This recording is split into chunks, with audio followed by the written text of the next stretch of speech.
Você já imaginou uma epopeia de coragem e bravura à altura da Guerra dos Tronos?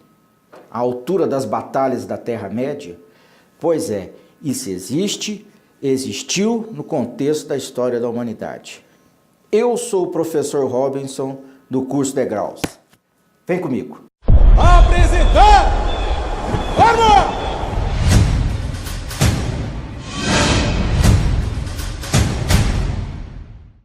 As mudanças estruturais que levaram a passagem da Idade Média para a Idade Moderna e conduziram ao grande evento épico das grandes navegações e a descoberta do Brasil tiveram um fundo de mudanças contínuas e não de rupturas. Quais foram essas mudanças que tanto estruturaram a passagem da Idade Média para a Idade Moderna e propiciaram a expansão marítima? Primeiro delas, as cruzadas e a guerra de reconquista, a retomada da Península Ibérica, a expulsão dos árabes pelos reinos cristãos. Isso permitiu a formação de Portugal e a união desses reinos cristãos, formando a Espanha. Você pode perguntar, vem cá, Robson, o que mais que aconteceu?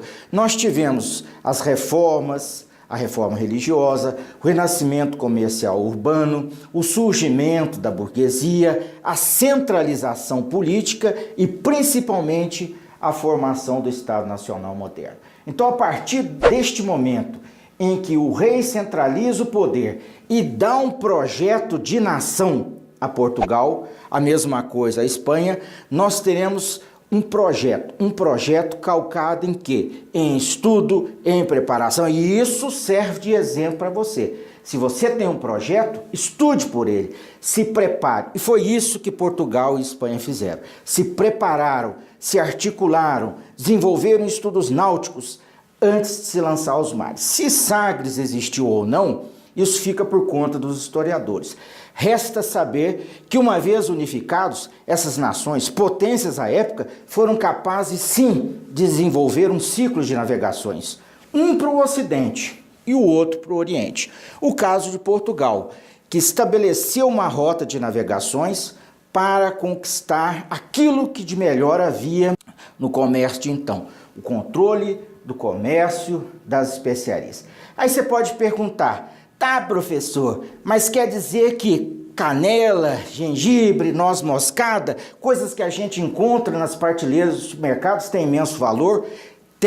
Tinha imenso valor comercial.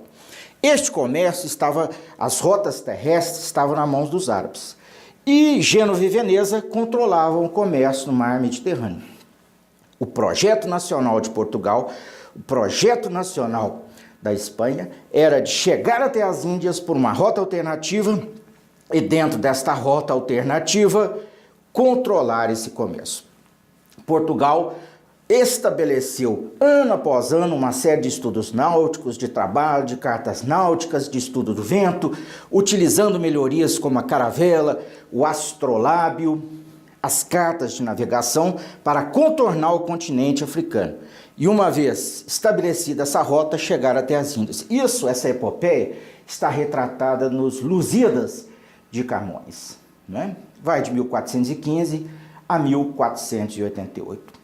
Ato contínuo, para você ter uma ideia, Colombo, representando a Espanha, também assumiu uma rota de navegações que, ao invés do Oriente, partiu para o Ocidente. Haja vista que ficou comprovado que a Terra era uma circunferência. Ué, produção, mas não existe a teoria da Terra plana? Isso é outra coisa, não tem nada a ver com o que nós estamos estudando. Muito bem, a Terra sendo uma circunferência, navegando para o Ocidente, pumba, você ia chegar nas Índias. Não foi o que aconteceu, Colombo chegou até a América. Agora, interessante que essa navegação, o périplo africano, contornando a África, vai se encerrar em 1488, com a chegada de Vasco da Gama às Índias.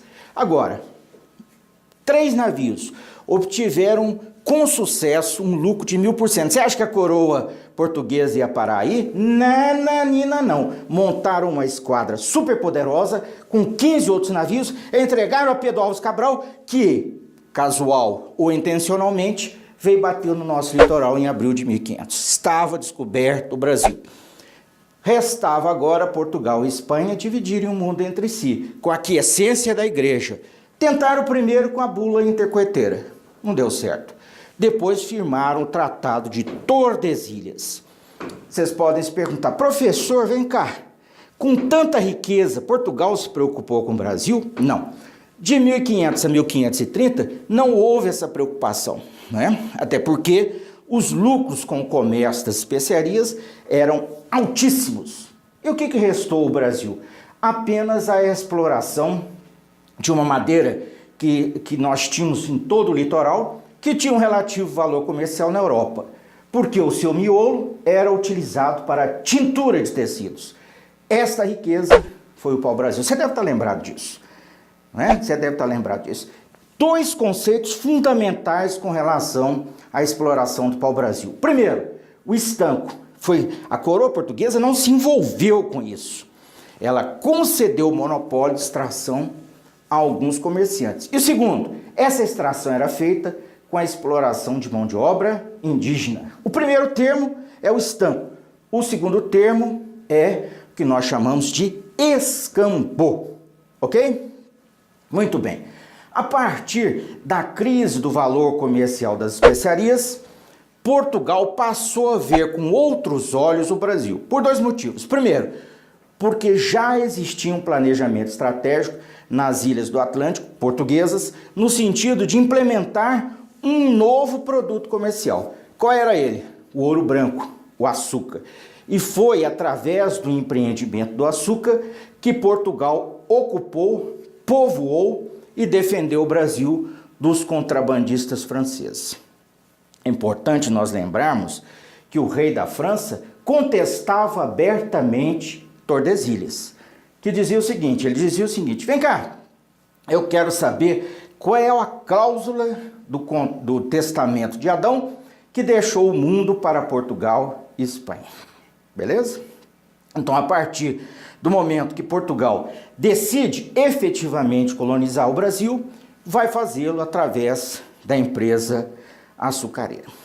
Vamos encerrar? Muito bem, o encerramento será o seguinte. Muitas pessoas vão te dizer, você não consegue, larga a mão disso, para de estudar, concurso é muito difícil. Olha fixamente para ela e diz, me observe.